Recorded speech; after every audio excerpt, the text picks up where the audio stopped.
샬롬, 오늘의 말씀지기 강누리 간사입니다. 2021년도 벌써 둘째 주입니다.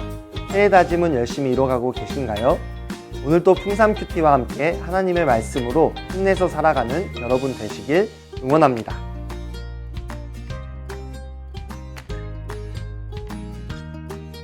오늘 함께 볼 말씀은 에스겔 3장 16절에서 27절 말씀입니다.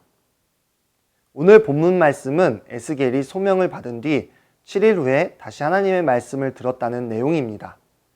하나님께서 그에게 사명이 무엇인지, 그가 살아가는 이유가 무엇인지를 명확하게 말씀해 주신 것입니다. 먼저 16절에서 17절 말씀을 보면 하나님께서는 에스겔을 향하여 그를 이스라엘 족속의 파수꾼으로 세웠음을 밝히시며 하나님을 대신하여 이스라엘 족속을 깨우치도록 명령하셨습니다. 파수꾼이 누구입니까? 파수꾼은 성벽 위에 세워진 높은 망대에 서서 언제 닥칠지 모를 위험에 대비하고 경계를 서고 위험이 닥치면 성내에 필요한 조치를 취할 수 있도록 신호를 보내는 사람입니다.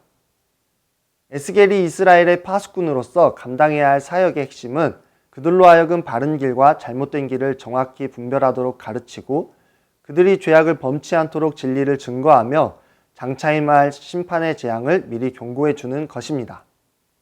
그러므로 에스겔의 사명 수행 여부는 이스라엘 백성들의 삶과 죽음, 구원과 멸망을 좌우하는 아주 중요하고도 절대적인 문제였습니다. 따라서 에스겔은 하나님의 말씀을 맡은 자로서 그 책임이 실로 막중하였습니다. 만일 그가 파수꾼의 사명을 잘 수행한다면 그는 비록 이스라엘 백성들이 죄에서 돌이키지 않아 멸망한다고 해도 그 책임을 면할 수 있을 것입니다. 하지만 만일 그가 파수꾼의 사명을 잘 수행하지 않아서 이스라엘 백성들이 자신들이 처한 심각한 위기 상황을 깨닫지 못함으로 멸망한다면 그에 따른 책임을 피할 수 없을 것입니다. 이는 우리에게 하나님의 말씀을 맡은 자의 사명과 책임이 얼마나 막중한지를 잘 가르쳐 줍니다. 하나님의 말씀을 맡은 자들은 죄악으로 인하여 하나님의 심판 위기에 처한 이 세상 사람들을 하나님의 말씀으로 깨우침으로써 그들로 하여금 멸망의 길에서 구원의 길로 돌이키게 해야 합니다. 그런데 하나님께서는 에스겔을 파수꾼으로 부르시고 즉시 나가서 이스라엘 백성에게 하나님의 말씀을 전하라고 하시지 않습니다. 오히려 24절에서는 너는 가서 내 집으로 들어가 문을 닫으라고 말씀하십니다.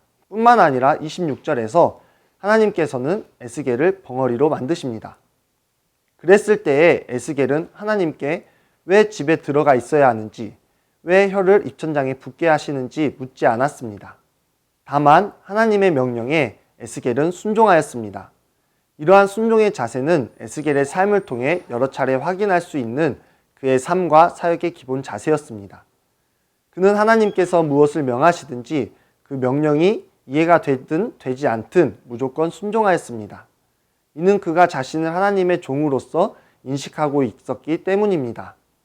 이처럼 에스겔은 스스로의 판단으로 입을 열어 말하지 않고 여호와께서 침묵하게 하실 때는 절대적으로 복종하였고 그들이 듣지 아니할지라도 입을 열어 증거하라고 하실 때에는 하나님의 말씀을 선포했습니다.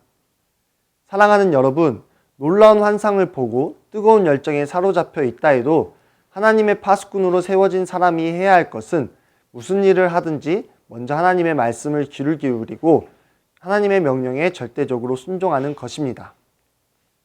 우리가 가진 열정과 의지, 생각과 계획까지도 하나님의 말씀 앞에 온전히 내려놓는 것이 먼저 선행되어야 합니다.